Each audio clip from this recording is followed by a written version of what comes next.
Ms. Arun said, today we are going to learn about basic nursing issues. I know this is not an unfamiliar subtopics to all, but this is one of the familiar subject for all of us. But in palliative care, we have a lot of bedbound patients. We need to educate the caregivers. I'm patient about the basic nursing care. Usually, when they go back, they have to do their own. So that is why we bring this session here. So this session will be taken by Sister Reshma. She was working as a IP nursing officer, but now she is working as a home care in charge nurse. Uh, Reshma, welcome back and over to you. Thank you. Thank you, Shivana. I'm Reshma. Today I'm dealing with basic nursing skills. And we know nursing profession is mainly focused on the care of the individuals and families. And for caring those individuals, we need some special skills. And today we are going to discussing about the basic nursing skills.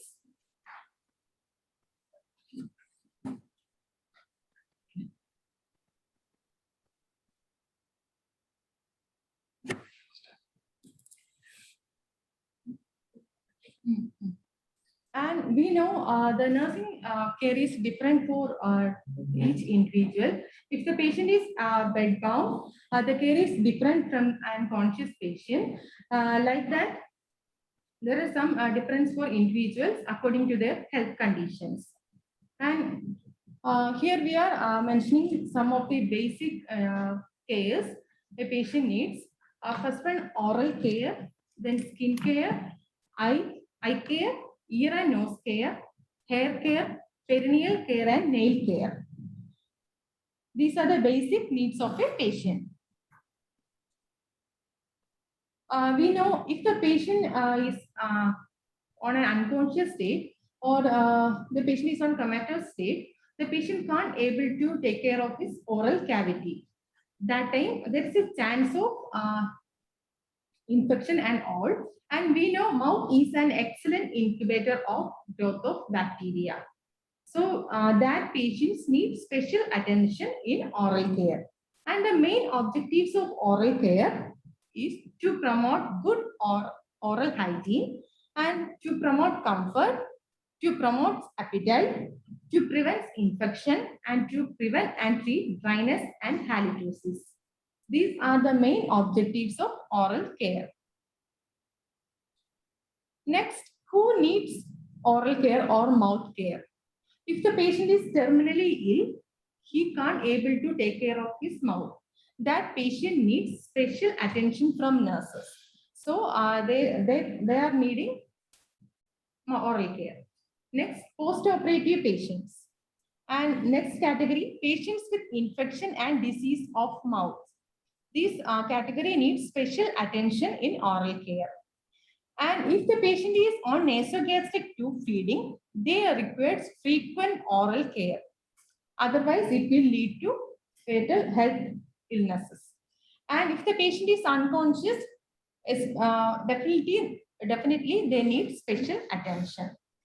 And patients breathing through mouth, there is more chance of dryness of mouth in those patients. So they need special and frequent attention in oral care. And next shows the assessment. The assessment include, we should assess for any cracked lips, dry or clotted tongue, white curl-like patches, and ulcer in the mouth, any redness or bleeding is there, and we should ask for the medication history. Some of the medications cause ulcer on the mouth and also the dryness.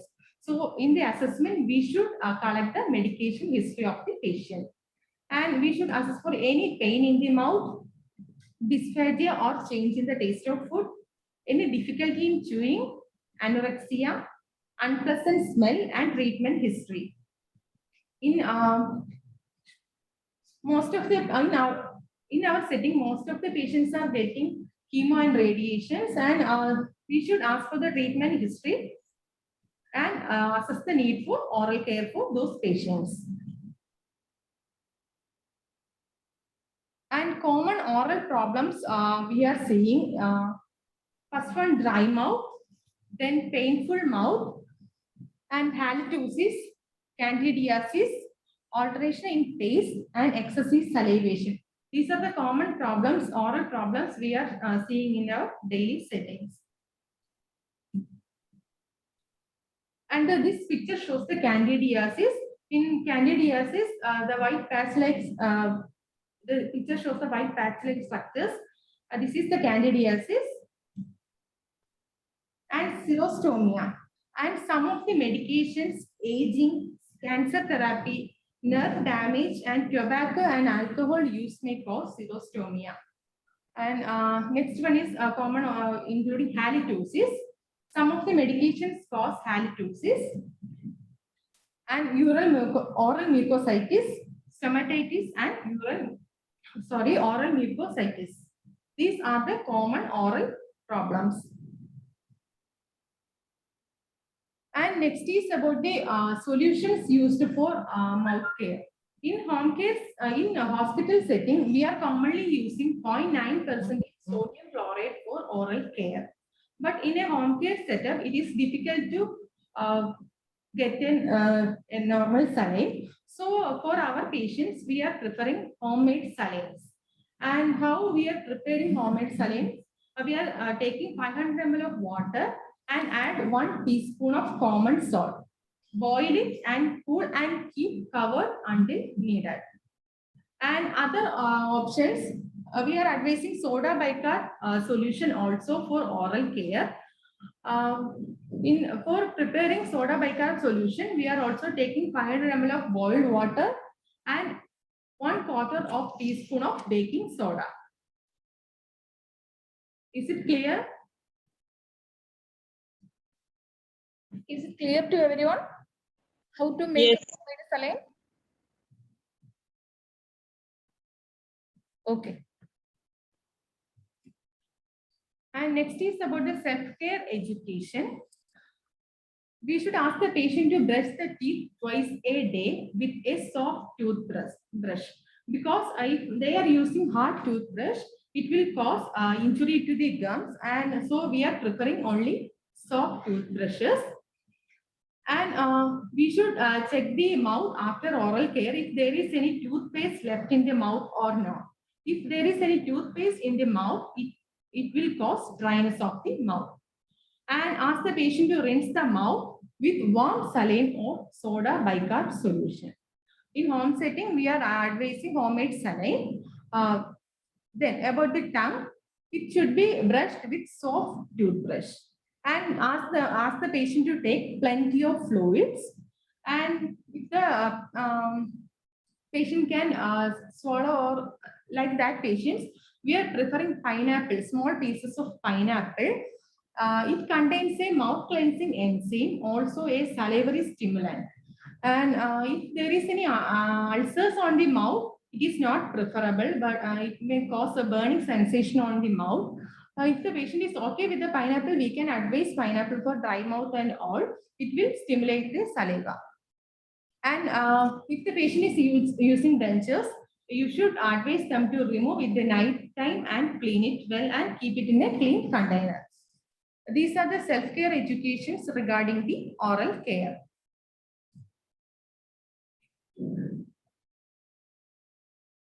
Already I said that the each nursing procedure is different for each individual according to the health conditions. If the patient can do the procedure, in this slide we show the procedure of a patient require assistance. First of all, explain the procedure to the patient and provide privacy, and bring the patient to the edge of the bed and preferably in semi-fowler's position if not contraindicated.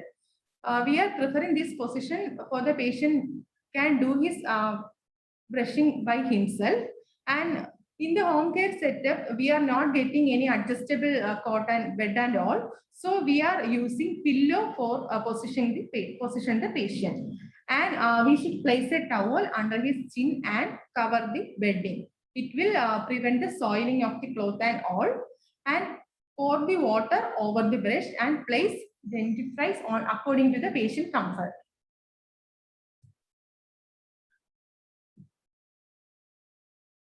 And next one, encourage the patient to rinse his mouth frequently. And we can, after procedure, we can remove the basin and wipe his face and lip with the hand towel. And remove and clean the equipments and then wash your hands. Documentation is very, very important. We should document the time of the procedure, solution we used for the procedure, and we should document the condition of the oral cavity. This will help to assess our quality of care also.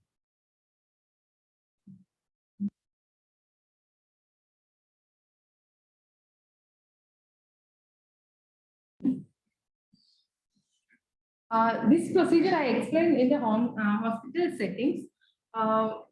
If we are sending this patient to the home care setup, how we will take care of this type of patients?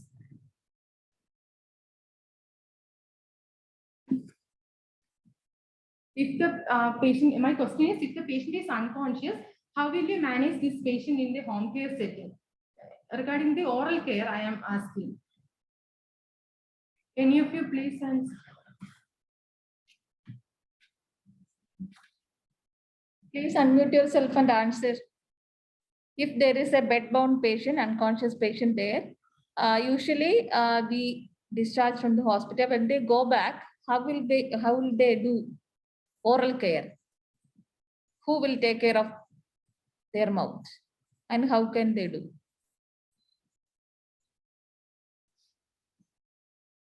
You can send your answer through chat also.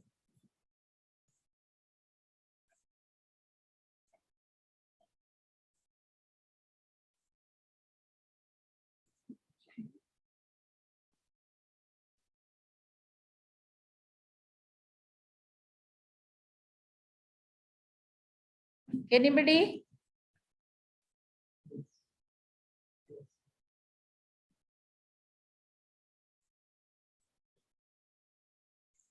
Family or person who take care of, okay. Then how will we teach?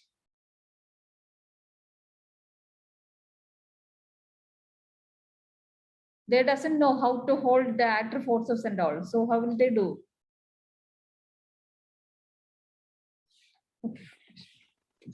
You can modify a brush.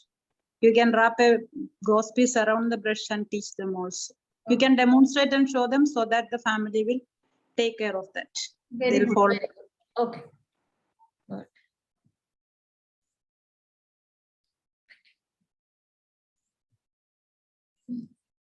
And next, procedure for a terminally ill patient. And the articles for providing oral care for in a home care settings and hospital setting is different for a terminally ill patient.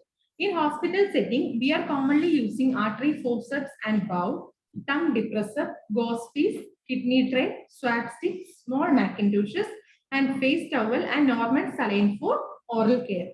But in home care settings, artery forceps and tongue depressor, these all are not available.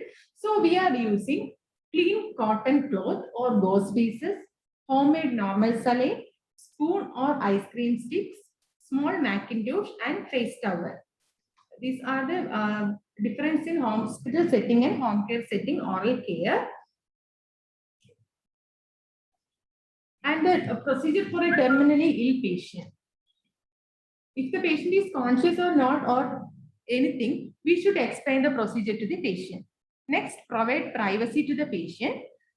We are most preferably using semi-fowler's position and her turn towards the side. And place a Macintosh with a face towel under the head to prevent the soiling. And use a padded tongue blade to open the patient mouth and separate the upper and lower teeth.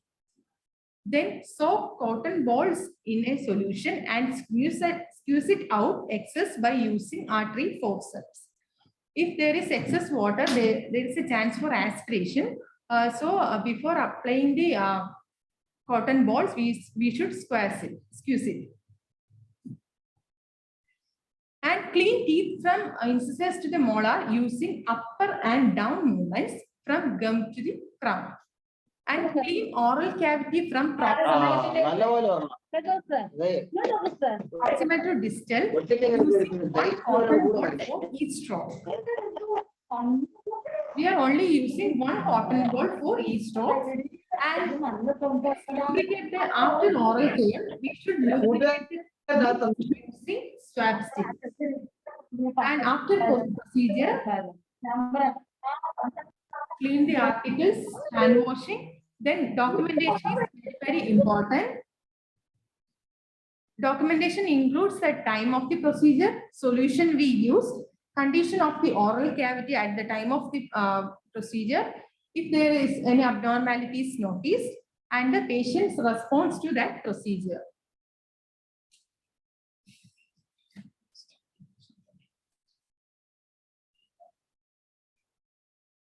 Care of lips is also important in oral care. We can use some lubricants for lips, and we can use liquid paraffin, coconut oil, ghee oil, or Vaseline. We are commonly using lubricants for the lips. Now we are playing one video regarding the care of terminally ill patients' oral care. After seeing this video, you will get a clear idea regarding the oral care in complex settings and all.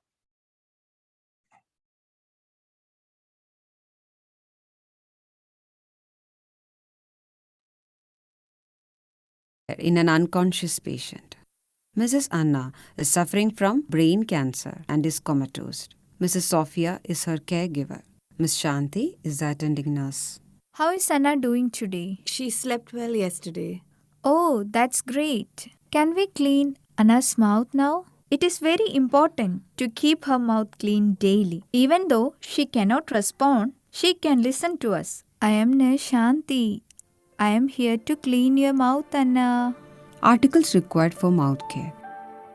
We need one Macintosh or a plastic sheet, 2 towels, 2 spoons or toothbrushes without bristles, a gauze roll or cotton cloth strips, a glass of homemade saline, a glass of normal water, Vaseline and swab sticks, a pair of clean gloves, a torch and a kidney tray. Raise the head end of the bed or keep 2 or more pillows under the patient's head. Take the Macintosh and the towel and place it behind the patient's head. This is to prevent soiling of bed sheets. Then spread the second towel over the patient's chest to prevent soiling of the dress. Wash your hands and wear clean gloves. Take 1 spoon and a gauze roll strip. Cover the handle of the spoon with the gauze roll and tie it. This can be kept for opening the mouth. Take the other spoon and wrap the same way.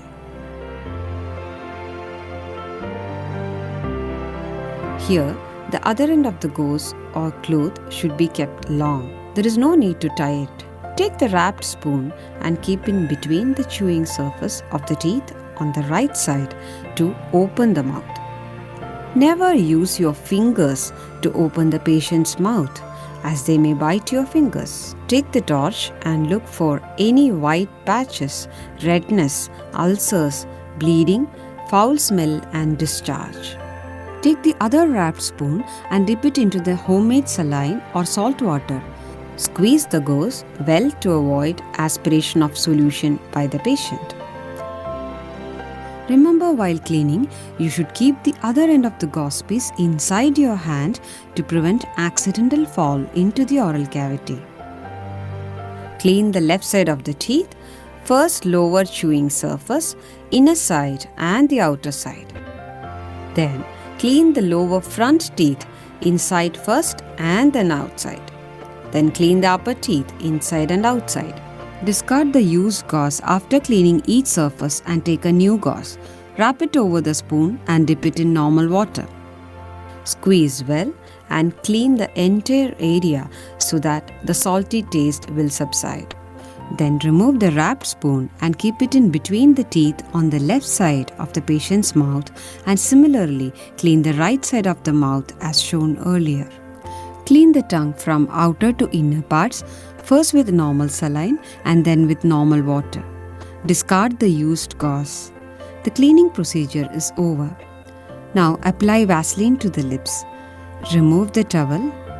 Replace all articles in its proper place and provide a comfortable position to the patient. Take home messages. Mouth care is an important part of daily patient care to prevent infections and foul odor. Remember to keep the patient's head tilted to one side during the mouth care. Do not use your fingers to open patient's mouth. Squeeze off excess water from the gauze before doing mouth care. Clean the mouth with clean water at the end of mouth care. To know how to make homemade saline, watch the video Dressing Materials and Solutions.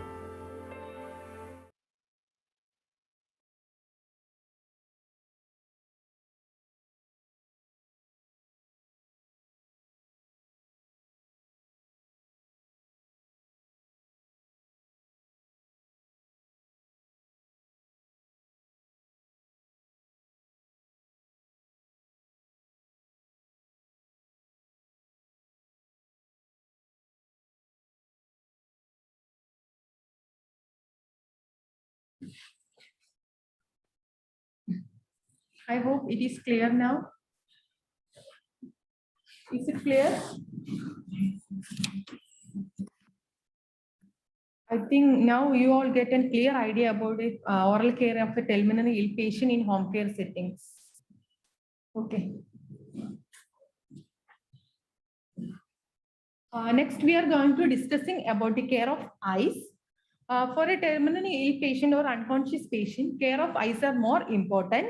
And the main objectives is to relieve pain and discomfort and to prevent or treat infection and to prevent or treat injury to the eye and to detect disease at an early stage. These are the main objectives of eye care. And the procedure including, first of all, explain the procedure to the patient and provide comfortable position. And next, hand washing. Then clean the eyelids and eyelashes with wet swabs. We are using wet swabs for cleaning the eyelids and eyelashes.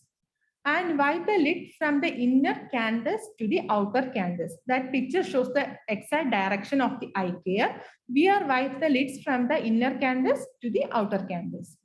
And for cleaning, we are using one swab for one straw. This will reduce the chance of infection. And after procedure, we should document all the findings.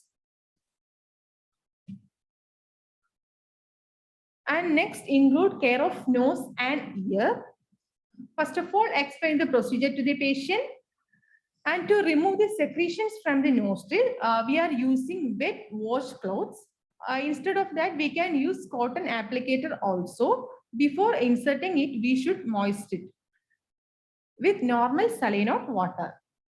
And if we should check for any dirt accumulated behind the ears and in front part of the ear also.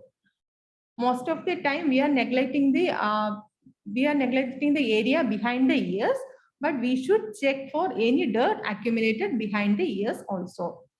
And if there is a collection of wax is noticed in the ear, we should need attention from the physician. ENT consultation we are needing.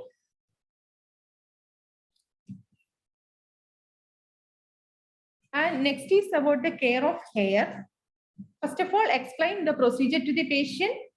And next, we should help the patient move his or her head towards the edge of the bed and remove the pillow. This will allow the patient to get a comfortable position. Then protect the bed linen and pillow cover with the towel and Macintosh.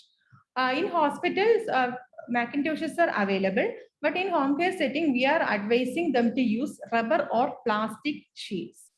And before starting the procedure, we should insert a cotton balls into the ears. And it will prevent the entry of water into the ears. Then place a Macintosh under the patient's head and neck and keep one end of the Macintosh in a bucket to receive the water. We can use soap or shampoo for washing and rinse thoroughly and dry the hair. And braid the hair into one each side of the head. according to the comfort level of the patient. And after a procedure, we should remove the cotton balls from the ear.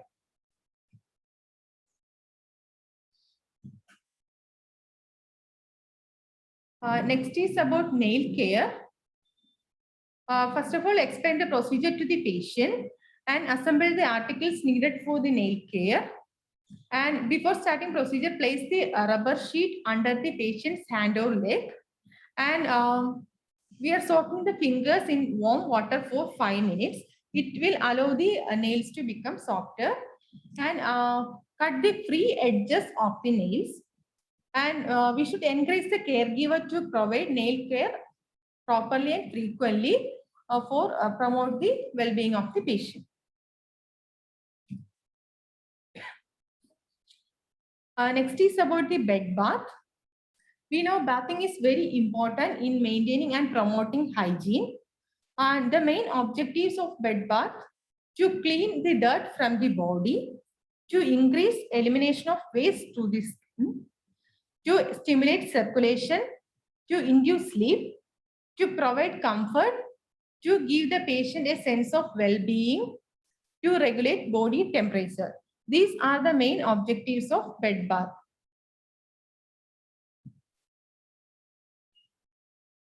Next is about the procedure for bed bathing. First of all, maintain privacy and explain the procedure to the patient and assemble all the needed equipments in a convenient place and check the temperature of the water before starting the procedure. If the patient is conscious, we can ask the patient to check the temperature. And keep the patient near the edge of the bed to avoid overreaching and straining of the back of the caregiver. Bed bathing takes a long duration, so we should ensure the correct positioning of the patient and also the caregiver. And we should expose only the small area of the body at the bath time.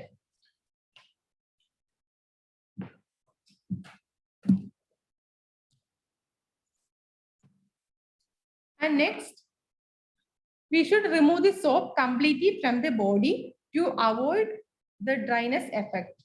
And cleaning is done from the cleanest area to the less clean area. This is very important. We are cleaning from the cleanest area to the less clean area. Example of upper part of the body should be cleaned before the lower parts. And wash the hands and feet by immersing them in a basin of water because it promotes thorough cleaning of the fingernails and toenails. And it also improves the comfort level of the patient also. And a thorough inspection of the skin, especially at the back of the body, should be done to find out the early signs of pressure sore. We are providing bed bath mainly for bedridden patients. So there is more chance for pressure sores are there. So at the time of bathing, we should assess the back of the patient and each pressure areas for is there any signs of pressure sore. And after bed bath, we should apply moisturizing cream and massage at least 3 to 5 minutes. It will stimulate the circulation and prevents bed sore for that patient.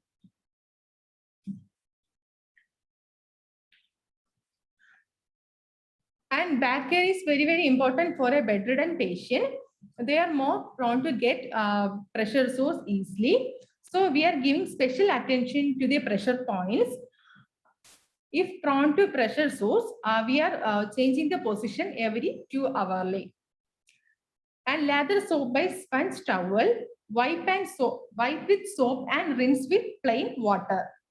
And we are drying the area by patting, not by rubbing. If we are rubbing that area, there is a chance for any cracks or like that. So we are only patting that area.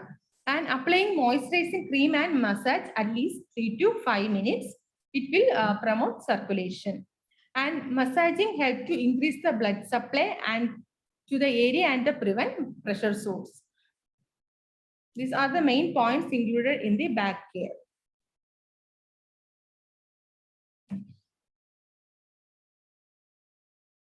And active and passive exercises are needed for a bedridden patient.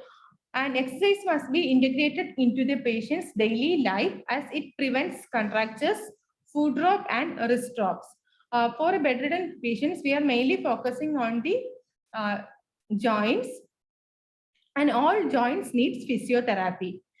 We should educate the family regarding the importance of exercise to prevent the joint stiffness.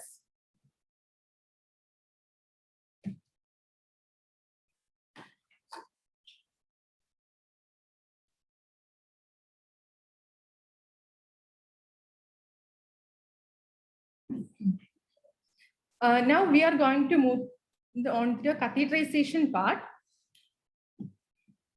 We all are familiar with catheterization procedure. We know a Foley's catheter is a sterile tube that is inserted through your urethra and into the bladder to drain urine. This picture shows a Foley's catheter, and the tip there is a opening, and near to that opening there is a balloon, and there are two ports are there. One is balloon inflation port and urine drainage port. Through this balloon inflation port, we are inflating the balloon, and this balloon help to recite the catheter into the bladder.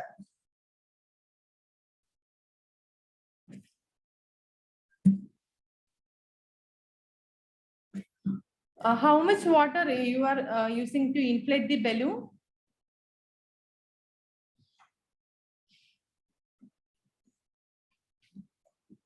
For inflating balloon, how much water you are using? 10 ml. Then Any other answers?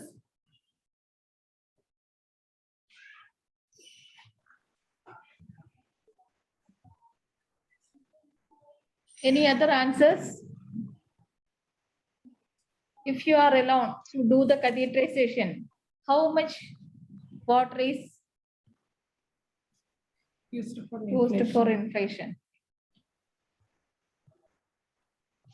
We got only one answer. Okay, to 15 ml. It depends on catheter size. So catheter size 30 to 50 ml.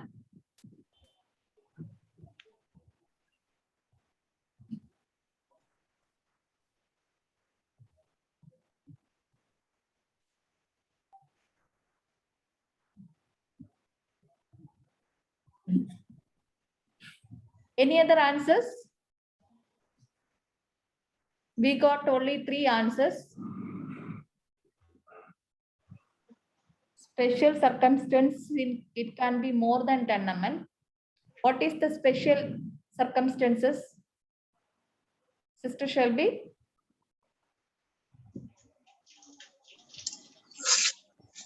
Patients who have special three-way catheter, who has prostate problems and all that. Okay. Then you will inflate more. Yeah, I have only seen it once, and then the patient had 50 ml in the balloon, and that was the patient had complicated prostate CA, and he had a three-way catheter, and that's the only circumstance I have seen it, and that was done by the urologist. Okay, thank you. Sorry. Okay. If you inflate more than 20 ml, what happened?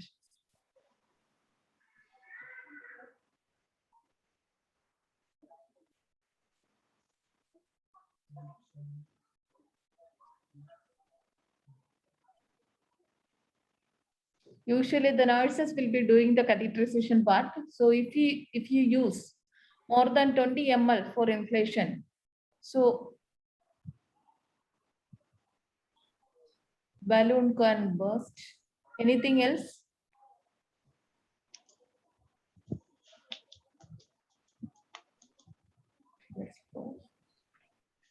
Any other answers? It is sure that balloon can tolerate 50 ml. That catheter itself, it says 30 to 50 ml will be tolerate that catheter, that balloon. There is no chance to burst. Pressure and cause discomfort. Can damage the tissues around. Okay, thank you. Thank you for the answers. Come to that. And next is about the type of catheterizations. There are mainly 4 types of catheterization. First one, indwelling catheterization, indwelling suprapubic catheterization, clean intermittent self-catheterization, and condom catheterization. These are the main types of catheterizations. And this picture shows the difference between indwelling catheterization and indwelling suprapubic catheterization. It differs from the way of approaching the bladder. In indwelling catheterization, we are approaching the bladder via urethra, and indwelling suprapubic, we are approaching the bladder via, reaching the bladder via suprapubically. And we know a catheterization is a sterile procedure, and we are using strict aseptic technique during the catheterization procedure. And we are using antiseptic solution for cleaning, wear gloves, and we should insert the catheter up to the bifurcation. And we are inflating the balloon only after urine flow. We are inflating the balloon only after urine flow. And we are introducing 10 to 15 ml of water, sterile water, to inflate the balloon. More than 15 ml we are not recommending. We are preferring 10 to 15 ml of sterile water. And connect to the drainage system and place back below the waist level. If we are placing the bag not in the below the waist level, it will stimulate backflow of the urine. And if we are inflating the balloon with more than 15 ml of water, it will cause bladder spasm. So we are not recommending more than 15 ml of sterile water. And after inflating the balloon, we should place the drainage bag below the waist level. And next, fix the catheter to the thigh using adhesive tapes. And next type, clean intermittent catheterization. The word itself means in this clean intermittent catheterization, we are intermittently introducing a clean catheter into the bladder to drain the urine. We are mainly preferring paraplegic patients for clean intermittent catheterization. And before procedure, we should maintain privacy for this patient and wash hands. This is a clean procedure. This is not a sterile procedure. And we can position the patient according to the comfort level of the patient. If the patient wants to go to the toilet, from toilet itself, he can do clean intermittent catheterization. From bed also, he can do it. And for a clean intermittent catheterization, we are usually preferring Nelcat size of 12 French. And before inserting, lubricate the tip of the catheter, tip of the Nelcat. And we are preferring 4-hour interval for clean intermittent catheterization. And after the procedure, we can clean the Nelcat under running water and keep it as dry in a clean container. If we are choosing a patient for clean intermittent catheterization, we are providing 4 Nelcats for that patient with same size. At 6 a.m., the patient is using the Nelcat number 1 for draining the urine. After 4 hours at 10 a.m., he can use the Nelcat number 2 for draining the urine. Next, at 2 p.m., the patient can use the Nelcat number 3. Like alternatively, he is using the catheters. Is it clear? Is it clear to everyone?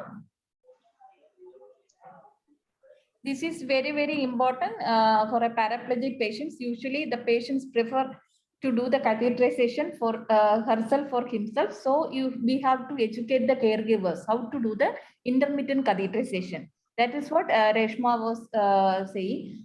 Is it clear to everyone now? Yes, ma'am. Okay. And the main advantages of clean intermittent catheterization is to improve the quality of life and increase self-esteem and confidence. And it is easy to use and inexpensive, and it reduces the risk of infection and improve the sexual life also.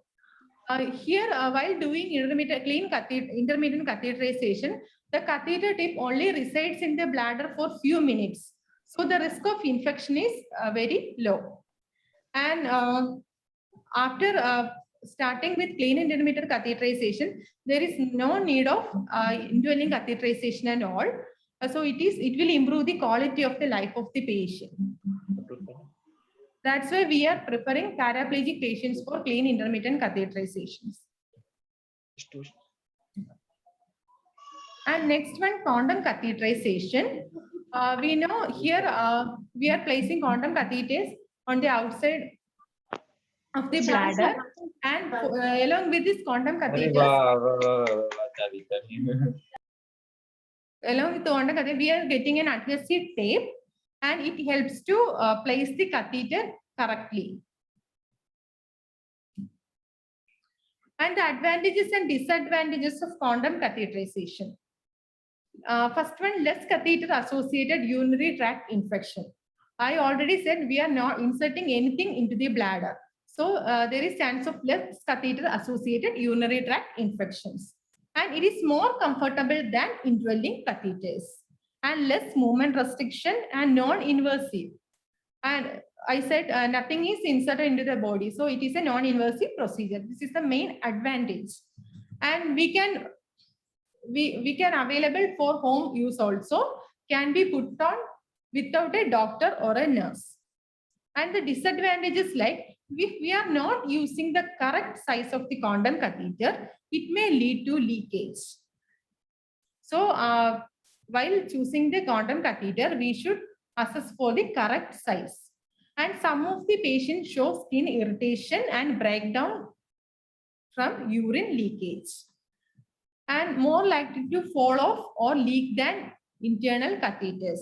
We are fixing the condom catheters with an adhesive tape, so there is more chance of fall off. And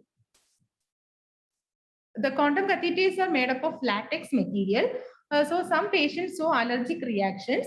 So if the patient is showing some allergic reactions, we should remove the condom catheter. These are the main advantages and disadvantages of condom catheterization.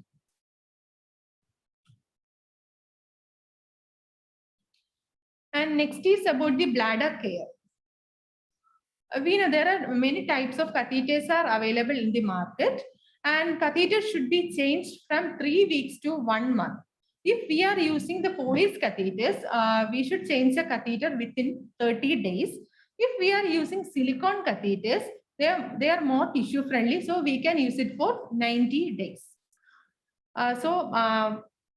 Before discharging the patient to the home, we should clearly mention the catheter changing time. And perineal care is very, very important for a catheterized patient. We should ask the patient to clean below the umbilicus to the mid-thigh with soap and water. Clean below the umbilicus to the mid-thigh. And ask the patient to keep the urobag cap always closed and below the waist level. If it is not in the below the waist level, it will cause backflow and lead to infection. And ask them to empty the bag when it is 3/4 full. And we are encouraging the patient to take at least 2.5 liter to 3 liter in 24 hours. And observe urine is draining freely. If we are noticed any color change in the urine, should be reported. And encourage the patient for daily bowel movement. For a catheterized patient, daily bowel movement is very important. If the patient is constipated, it will cause to increase the amount of residual oleum and lead to urinary tract infection. So daily bowel movement is very important, and fluid intake is also. Next is about is it clear about catheterization? The types, plain intermittent catheterization, all are clear?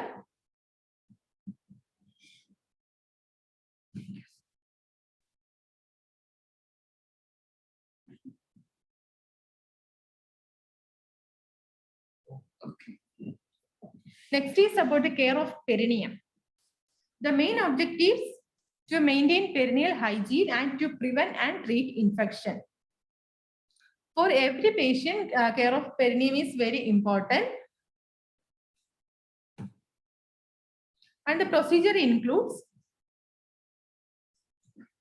ask the patient to clean the perineum after each act of urination and defecation. And clean with soap and water daily 3 to 4 times and keep the area dry. And clean from the cleanest to the less clean area. The urethral orifice is considered as the cleanest area and the anal orifice is considered as the least cleanest area. And hand should be cleaned after giving perineal care is important. And this is the steps of perineal care. I already said bowel care is regular bowel pattern and bowel care is very important for a catheterized patient. Not only for catheterized patient, for all patients, bowel care is important.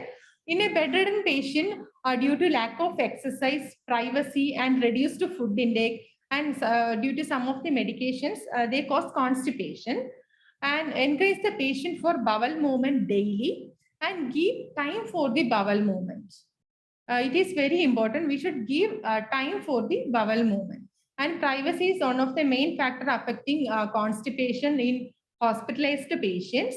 And some of the medications causing constipation also.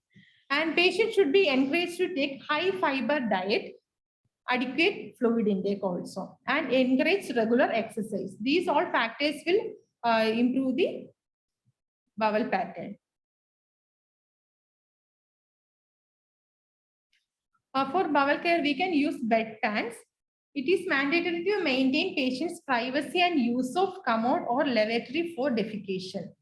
We, in a hospital setting, we can use bedpans for, we can provide bedpans for this patient. And anybody can explain what is spurious diarrhea? What do you mean by spurious diarrhea?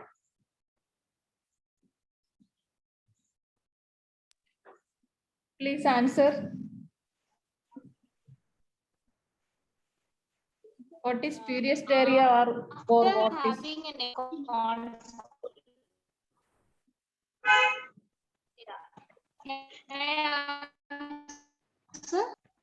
Hello, am I audible? Yes, you can. When a patient is having chronic constipation, where the bowel is blocked by hard impacted feces, then some liquid may seep through that. That is known as spurious diarrhea or Okay. overflow diarrhea. Okay, thank you.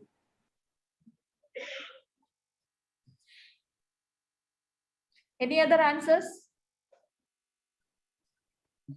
Watery discharge with constipation. Chronic constipation. Chronic constipation. Oh. Okay. The bowel is blocked by hard impacted feces, but some liquid managed to seep the fast blockage. This condition is called spurious diarrhea. Okay. Thank you. If a patient came with spurious diarrhea, the management include first we are doing the perrectal examination.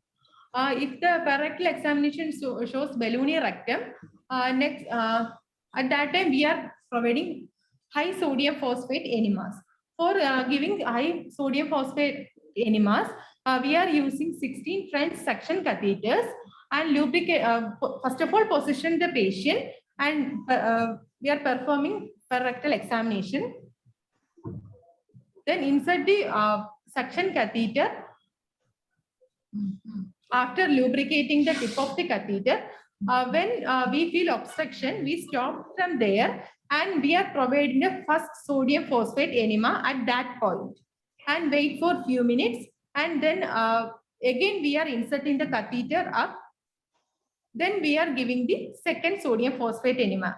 In higher enemas, we are taking 2 sodium phosphate enemas at a time, and this will the suction cath will help to remove the fecal matter in the upper side of the rectum also.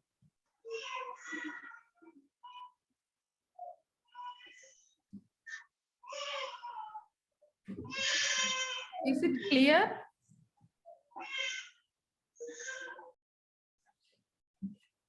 So if there is a spurious diarrhea there, we have to treat the constipation part first. That is what Deshma was saying. If spurious diarrhea there, we can introduce the suction catheter through the anus. As much as possible, we have to introduce.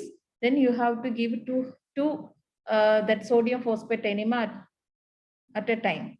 So that will help to, if you introduce a suction catheter into the rectum, so that will, after you provide sodium phosphate enema, that will reach higher than that, that when where that suction catheter that tip is there, that sodium phosphate enema will reach there. That enema will help to that contract the bowel movements. So, okay. So that is why we give that sodium phosphate enema through a suction catheter. Okay. So that is the management of spurious diarrhea.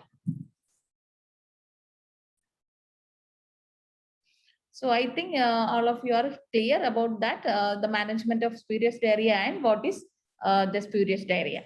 Okay. If the patient is having any hemorrhoids and all, instead of for suction catheter, we can use Nelcat also. It is softer than the suction catheters. We can use Nelcats also.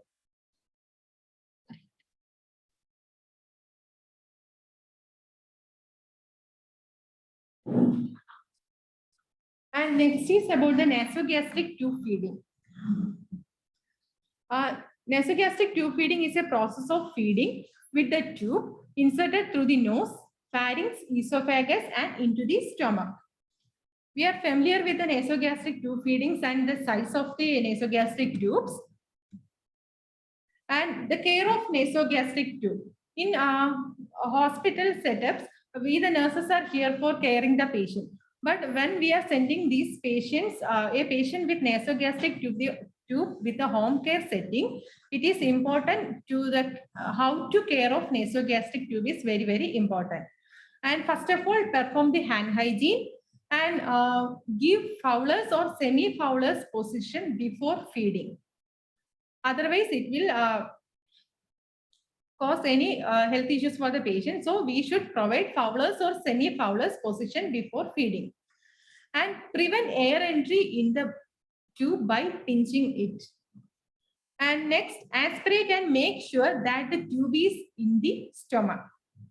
If the content is more than 50 ml, skip the feed. Before starting feeding, we should make sure that the tube is in the stomach. And while aspirating, we are getting more than 50 ml of food content. At that time, we should skip the feed. And food items is thoroughly grind and filtered. If not, the big particles of food will obstruct the tube. And we are preferring every 2 hourly. We are giving 200 to 250 ml. Homemade food we are suggesting. And 25 ml of plain water is given before and after the feed to clean the tube. And keep the patient same position at least 30 minutes. And provide oral care and keep the lip moist. For a nasogastric tube patients, after each feed, we should provide oral care. And change the adhesive tape periodically to prevent ulcer formation. If we are placing it for a long period, it will lead to ulcer formation on that side. So we should change the adhesive tape periodically.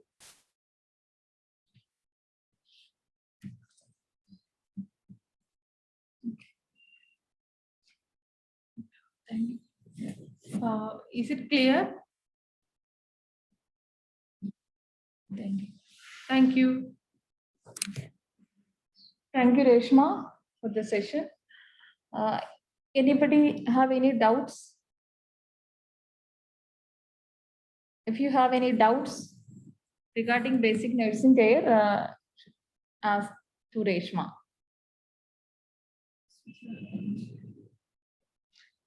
Suja ma'am, please unmute yourself and talk.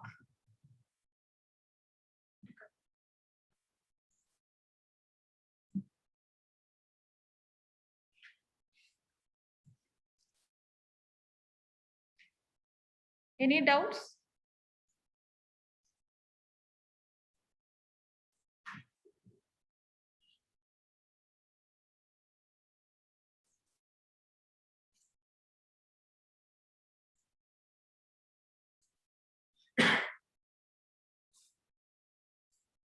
The last, the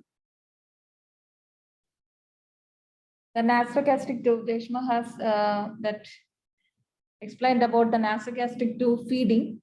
So we know how to feed the patient, but the caregivers doesn't know. This is very, very important to teach the caregivers and encourage the caregivers to feed the patient.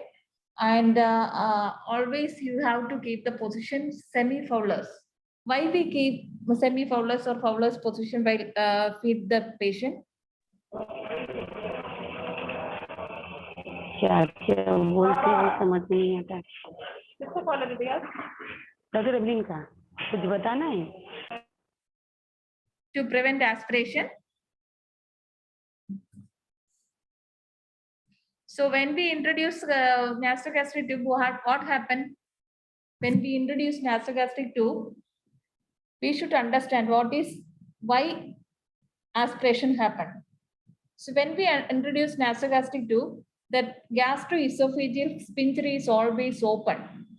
Okay, if there is a regurgitation there is the chance for aspiration. That is why we keep the patient in semi-fowlers or fowlers position while feeding. Okay, so semi-fowlers, at least we can provide a semi-fowlers position for feeding the unconscious patient and semi-conscious patients. And you can keep, after feeding also, you can keep the same position at least 30 minutes to prevent aspiration. Usually, if there is a bedbound patient there, that patient is on nasogastric tube feeding, definitely that patients develop after a few weeks. Aspiration pneumonia is the most common complication. So this is very, very important. You should explain the caregivers about how much food can be given at a time. More than 200 ml is not advisable. 200 ml of feed and 50 ml of plain water. 25 ml before and 25 ml after feed. Okay. So, and another thing is, Reshma said earlier, you can aspirate the that stomach contents. If the stomach contents are more than 50 ml, you can't discard the aspirated content. You should return back to the stomach to prevent electrolyte imbalance. That is the important points.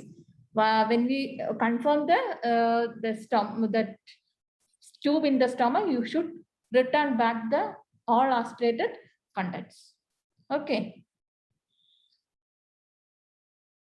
And that oral care is also important for the nasogastric tube feeding patients.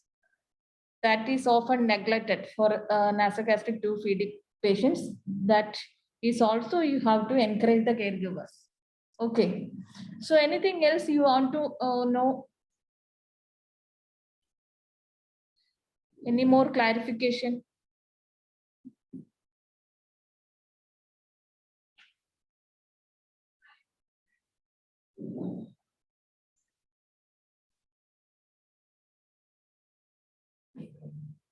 Okay. Is it only nasogastric tube? The alternate method we use to feed, or do we consider peg feed or drip feed? What is your experience, sister?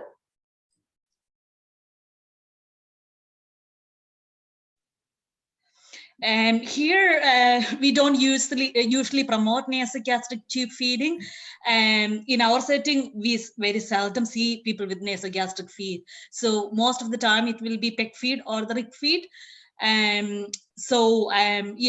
nasogastric tube feed will be very much strange for me. And PEG feed and RIC feed will be very, very common.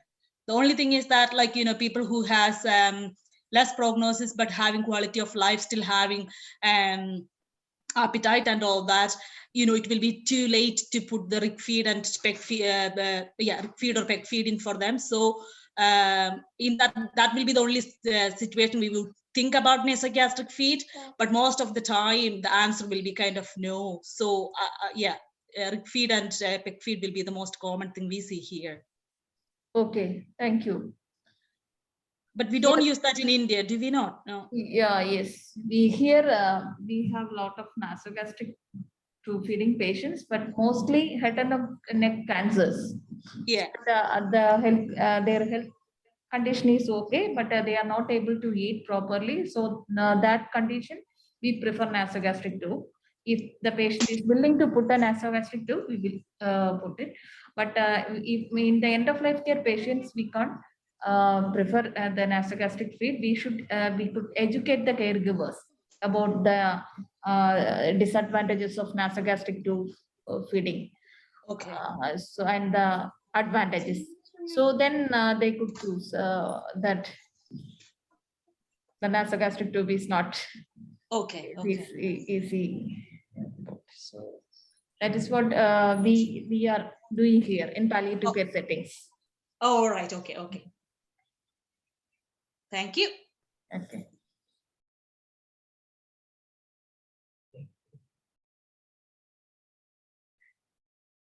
Anything else?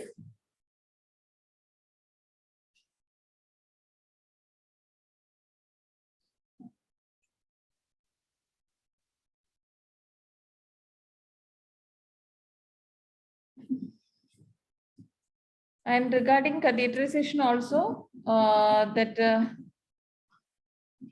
bladder care is one of the important part.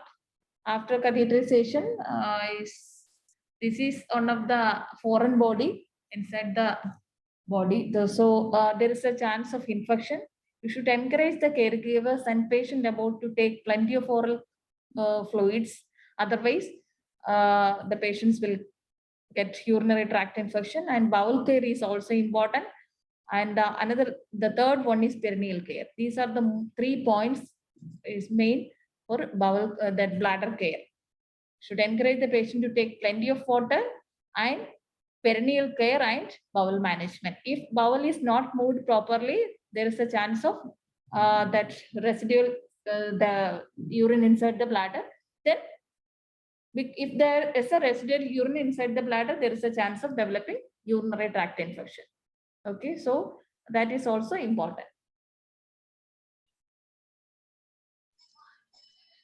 Do we use catheter maintenance solution there just to flush the catheter or anything like that if the patient is at risk of infection, UTI?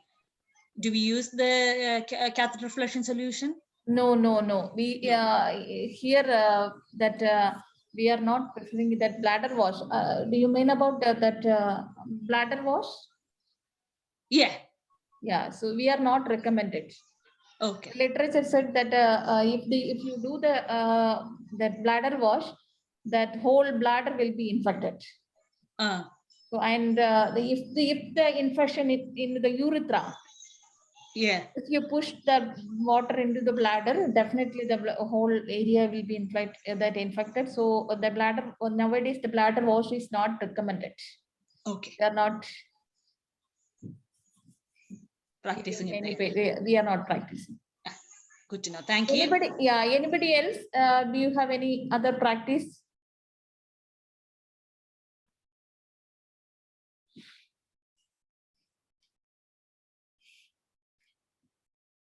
You can share your idea also.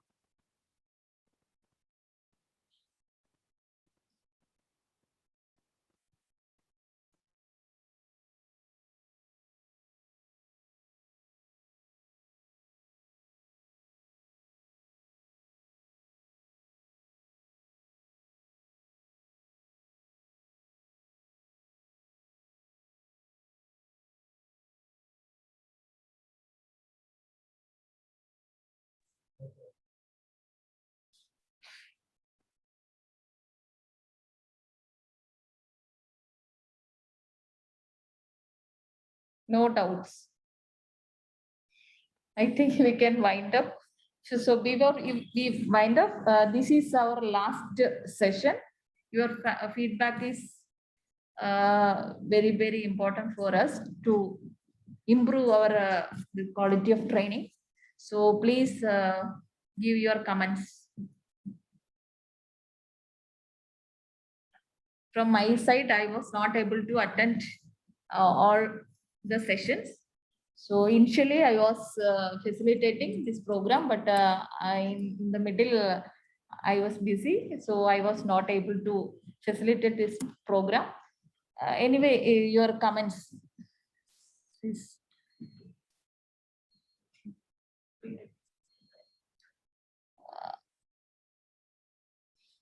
Please give me your comments. Sister Lovely. Lovely, ma'am.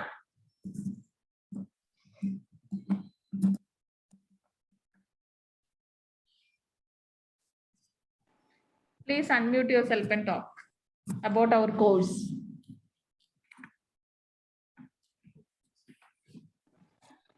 Hello, good afternoon. Yes. This course was really very educative. It was, of course, for me, it was very refreshing. Like, and interactions were good. And it, many things which was, like some of our points were really good. Like maybe in teaching practice, I was teaching in a school or college of nursing, where we don't get these practical tips. So this has given me many practical tips. It was really good for me. And thank you so much. Okay, thank you, ma'am. Thank you.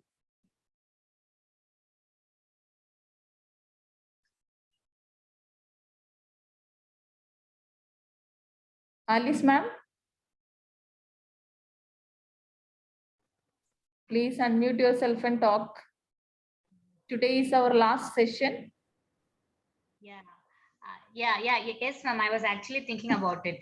So Okay. the course, we are living in a very remote area, in a very remote tribal area. And there are so many things probably we would have learned in our college days. But then after coming here and attending this class, you have taught us a lot of practical things, and which can be very easily be done by even the village people at home care. So like very even today, the how to prepare normal saline and how to prepare the other mouthwash, and how to use karaya powder we have never used. So we've been having a lot of problem with our ileostomy patients. So there are so many new things, and then even during this class, these things that I've learned, I have actually tried to tell to our medical superintendent, and they were also open for it. So this is not only individuals knowledge level and skill level, but it is you're doing a great job that it will be influencing even hospitals at a bigger level. So thank you for all the impact and the influence you have had on all of us, ma'am. Thank you. Okay, thank you. Thank you for your kind words, ma'am. Thank you.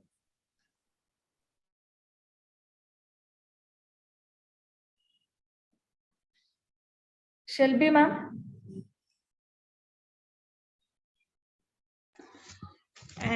I suppose as I work in a setting here, it's a very different experience for me, especially as I work in a setting of a developed world.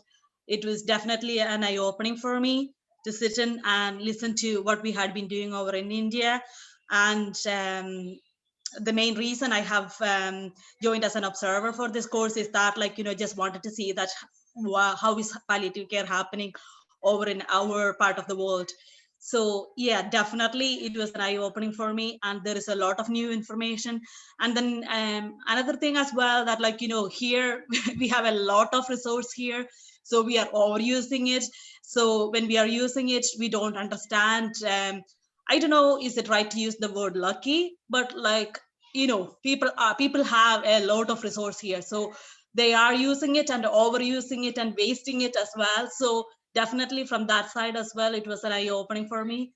And again as well, that even to talk about their the oral care and then the wound care and all that. When I was listening to it, I was really amazed in a way that, like, you know, how much we can do over in India with the limited resource we have. Because here, as when you were talking about oral care, I was thinking that, like, you know, the oral care procedure is so simple for us because it comes in pack. So we don't have to worry about anything, and we are discarding everything after each use. So it is kind of like, you know, the plenty of resources are here. So I was like, you know, hats off to people in India in a way that, like, you know, we have only limited resources, but we are still using it in the right way as much as we can, and we care for the people. And it is really, really amazing. And definitely I enjoyed sitting in the session, listening to all of you, and you all are definitely doing a great job there. And I wish if I could join your team in my life at one stage, and see you all as well. Thank you, ma'am. Thank you for your kind words.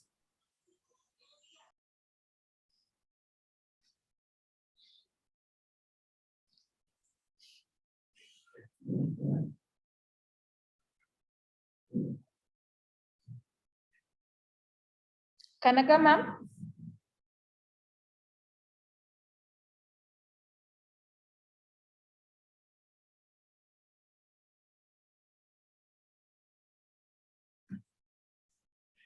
Shija, ma'am. Shija.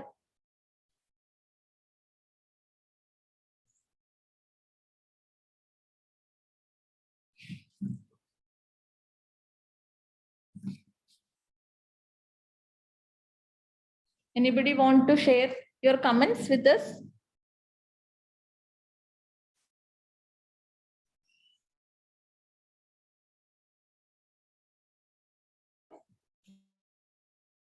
Okay. Sister Clarita?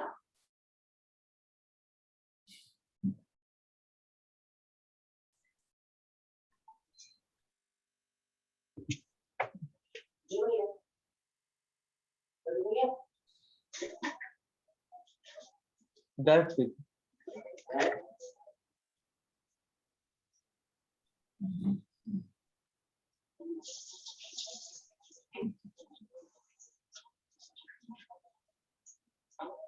Preeti, ma'am?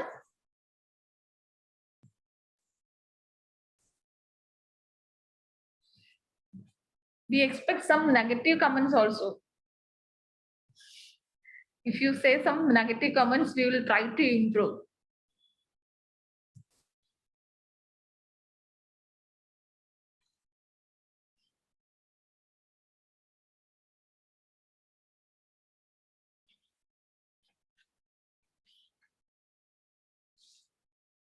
If you want to say some confidentially, you can send a mail to Arun. Okay. Okay. Okay. We'll get some comments from the chat box also. Thank you. Okay.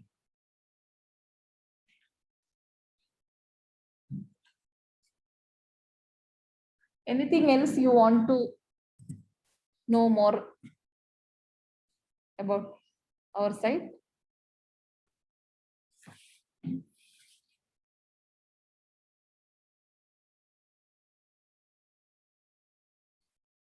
Okay.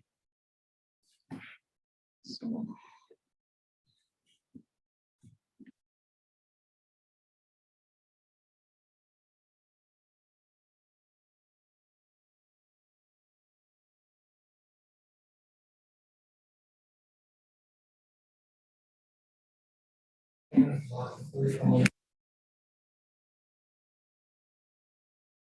So thank you.